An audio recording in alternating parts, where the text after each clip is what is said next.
Yleisöllistä hyvää iltaa. Pienistä oli tehty Suomen suurin kiljukätkä. Ja Henrik, voit jatkaa tästä. Minä jatkan. Kätköstä on löydetty yli 27 000 litraa väkeväksi tislattuja kiljujuomia. Näytteitä on otettu eri puolilta Suomea, mutta vain tämä ainoa kiljukätkö on löytynyt Kajaanista, Helma-Kodaksi nimetystä paikasta.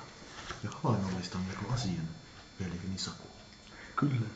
Minä nappasin se rikospaikalta mukaan tää Orange Premier pullossa oleva kilju.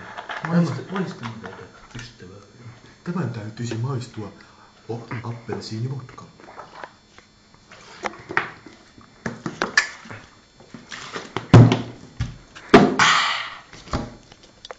Ja muihin aiheisiin.